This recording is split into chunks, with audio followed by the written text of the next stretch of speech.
We're joined by Daniel Bryan, the WWE 2K showcase for WWE 2K19. How were you approached to be part of the 2K showcase? Was it something you suggested, or did 2K come to you, or did WWE, or how did that all work? WWE came to me with 2K's offer. They said, "Hey, they want to do this showcase mode with you. Do you want to do it?" I said, "Yeah, that sounds cool." I mean, I've never been anybody who's pushed for like, "Hey, you know what? My story is really rad. You guys should put it in a video game." I've never like even when we did the book. I wasn't the one who said, "Hey, do you know what would be really awesome to do in a book format? Is my story. Everybody should know my story." It's just like, "Hey, we'd really like to do a book. Would you like to write a book?" Okay, sure. So that's how everything happens with me. I'm not very ambitious. Right. So we're here in Aberdeen, Washington. Can you tell, like, some of you, because we've never been here, Mm-hmm. 2 hour drive from the Seattle airport. I've been in Seattle. It's nice, but I've never been here. So what's some of the highlights of Aberdeen, Washington, as someone who's not from around here?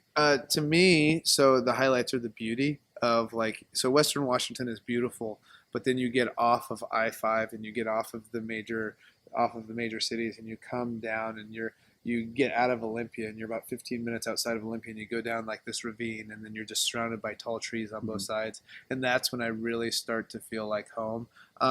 Aberdeen itself is like it's just a pretty normal small town, in that sense.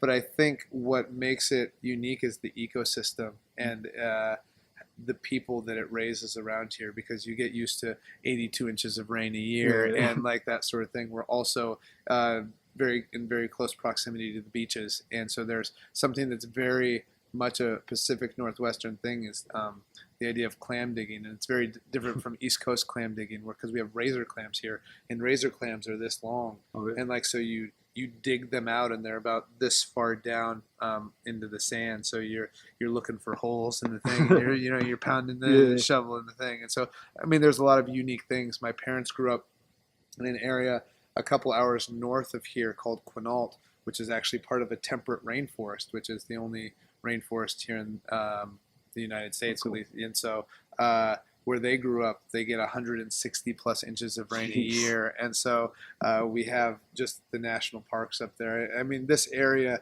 to me, when I think of it, is like this cleansing, beautiful, something to come and just like relax and refresh just your mind and spirit from the outside world. So those are the great parts of this area. Cool. So the 2K showcase is kind of like a open book on your journey from like going to John Cena. We saw that footage of you at Velocity going all the way through. How much of that did you have input on? Did you get to pick like these are the matches I want in, or was the 2K coming, hey, we have these matches? Is this kind of what you envisioned? So 2K came in and said, "Hey, these are the matches that we have envisioned. Is there anything that you would change?" Right? And they did a fantastic job, because when you're looking at, so they do 12 matches, right? They pretty much nailed it as far as like, okay, the problem is that stuff that I would include in my career isn't accessible because it's owned by other people, right? So, for example, things that were important in my career was when I won the Ring of Honor Championship. Well, you can't have that, But as far as everything else, like the stuff from against John Cena in 2003, me coming in on NXT with The Miz, me getting fired, me getting rehired, like all that kind of stuff, me going through the Wyatt thing, the WrestleMania 28 where I lost in 18 seconds, like all this different kinds of stuff is in that mode. So it shows the real trajectory of how my WWE career went. So going back to that NXT and how you started and went through that, how do you see like NXT now? Because it's been like an evolution from just that competition style to now. Like, what's your take on NXT and the current like progression as it went from just a competition to now a third brand? Yeah, I mean, the original NXT was horrible. Like, it just rotten. And I mean, like, I was really excited about it because I thought the concept of it was really cool. You take these people who are unfamiliar with WWE, these rookies, and you pair them up with pros who have experience with WWE. And I thought it was going to be really cool. You could tell some really cool stories. Like, me and Miz especially, I was really excited for it because you have these guys who are complete opposites. So here's a guy who's all style but very little substance, and here's a guy who's like, I'm all about wrestling but very poor at the character-driven stuff. So I specifically dumbed down my character to make it like, we're going to do some awesome stuff. Just plain as could be, ring gear, bowl cut, haircut, like all this kind of stuff. Because at the time when I'd gotten signed, I had longer hair, not as long as it is now, but longer hair, big beard, and then like that sort of like, and so I thought, oh, I'm going to really play this up to be this rookie who doesn't know anything about, and then we just didn't do anything like that. We just did monkey bar challenges and soda drinking contests and stuff like that. But like, but it's really cool to see how that's evolved into this thing. Now, like, we'll go to SummerSlam and NXT TakeOver will sell out the Barclays Center in Brooklyn. You know what I mean? And I think that's really cool for everybody involved. You know what I mean? You've got guys like Tommaso Ciampa and Johnny Gargano who are. I wrestled Johnny Gargano in front of 45 people in Cleveland one time, and now he's main eventing shows that are selling out places like the Barclays Center. And I just think that's really cool for everybody involved. So speaking of NXT a little bit, I don't know how much you can speak on this, but there's a lot of independent guys that are coming into NXT now. Are there any guys now that you might have your eye on that you might want to see come in from the independent scene to NXT or in the WWE? Yeah, well, it's interesting because the problem now is that there's so many guys, and so the issue becomes, what do you do with them all? I was actually just talking with somebody from the creative team yesterday about how many awesome guys we have on SmackDown, and SmackDown is only a 2-hour show, so how do we showcase all of them? And then now we've signed all these amazing independent guys, and they only have a 1-hour show, so how do you showcase all of them? And their TakeOver pay-per-views are only... Like, they're supposed to only be 2 hours. Now they're starting to run a little bit longer, But how do you showcase all these incredible talents on this thing? So to me, unless you're going to come in and be showcased, you're better off staying away on the independents and developing your craft and and becoming a bigger star, that sort of thing. That said, people that I'd really like to, and I want them in WWE purely so I can wrestle them, right? Yeah. Like, it's not, that's not what I hope for their career, and that's not necessarily what I hope for the industry. But like, for example, like Kenny Omega, right? I'd love to wrestle him. Zack Sabre Jr. And when I watched Zack Sabre Jr. and I wrestled him, I think it was in 2008, and he was just like really starting then. He was like, he's skinny now, but he was really skinny then. And I watch him now, and he's evolved so much. And he's like, at first he started doing a lot of the stuff that I would do on the independents. I'm like, he's kind of doing a lot of my stuff. And then now he's taken it past anything I had ever thought of. And now I'm watching his stuff going, can I steal that? And I can't even do that. What is he doing? And so now he's like the best technical wrestler I've ever seen. So I see these people and I see the things that they're doing. I'm like, man, I'd really like to wrestle them. So that's why I would hope that they come to WWE. But for a thriving wrestling economy, you need more than just WWE. You need people on the outside. So that's why part of me, everybody knows like the Young Bucks contract with Ring of Honor is coming up and Kenny Omega's contract is coming up. And so that's why part of me thinks that they stay away from here so that we keep this thriving wrestling economy, because the more places that you have for the fans to be interested in, the better it is for the fans, the better it is for the wrestlers, the better it is for the whole industry. I mean, the most popular time for wrestling in history was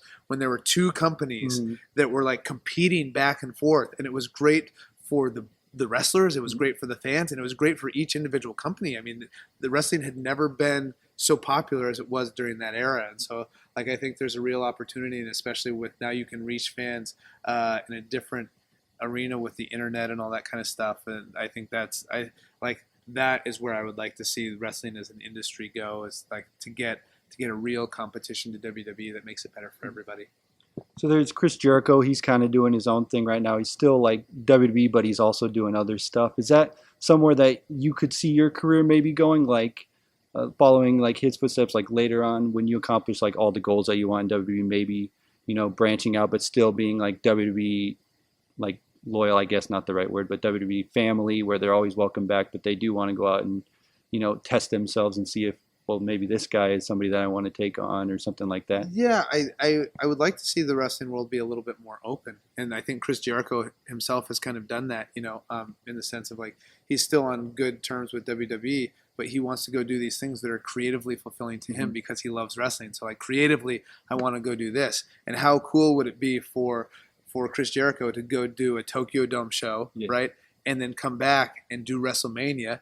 And then in August, go do the CMLL anniversary show in Mexico. And like, as a wrestler, that's cool. From a fan perspective, that's cool, because now you're integrating people into different things. You're getting these dream matches. Like, man, how much would I love to wrestle Okada, right? You know what I mean? Like, But the way that the wrestling world is right now, you can't do that. And luckily, I have a ton of dream matches that I want to do in WWE, which is like, AJ Styles, Samoa Joe, Shinsuke Nakamura. I could list a million guys, but there's also those matches that you want to have outside of WWE that are really cool. So I think that does open, like, Jericho has been revolutionary in a lot of ways. And I think that's one of them as far as opening doors where you can stay and have a positive, healthy relationship with WWE while still going outside of WWE and doing fun, creative things. Cool. I was going to ask you, because I'm going to be a father here in October. Oh, congratulations. Thank you. So I'm having a little girl as well. So any advice you have for an upcoming father before? Yeah. So to me, I think the number one thing is, so your wife has like these very important responsibilities in taking care of the baby.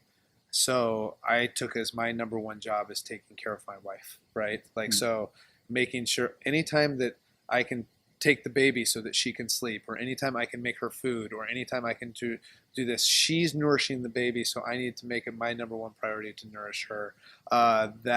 That's one of the things that I feel like was most helpful for us and for our relationship. So because there can be, and I've seen it in other couples, like a little bit of resentment if the wife is doing all this work and not sleeping, and then if you don't make sure to make your number one priority taking care of her, like then everything gets out of whack and you're starting off on the wrong foot. But also, I was very lucky because WWE gave me 8 weeks leave of absence. So can you imagine? That's nice. Being home for 8 weeks. So I didn't have to worry about getting up and going to work. So it's like, if she's getting up and breastfeeding during the night, which she was doing, well, then when the baby wakes up, after she breastfeeds the baby at 5:30 in the morning or whatever it is, I can take the baby and she can go back to sleep. And then I'm on dad duty. And I think also too, as a dad, those are some of the best times, these moments that sometimes you think ahead of time this is going to be like oh, I don't want to do this. I'm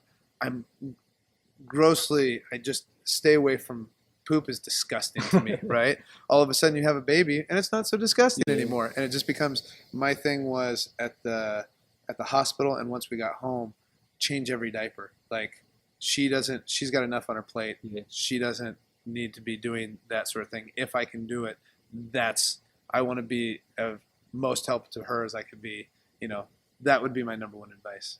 Thank you. Yep. And then I'll ask you, if you had to say one word that would describe your career in the WWE, do you have a word that you would want the fan? I mean, if there's anything that the fans could think of when they see Daniel Bryan's face or they see your name. Well, I mean, I think the one word that everybody thinks of is yes. Yeah. But then I would, like, when I think of how I think of my time in WWE, I think of the word roller coaster, I guess, because it's had a lot of this. All right. Thank you very much. Yeah, thank you.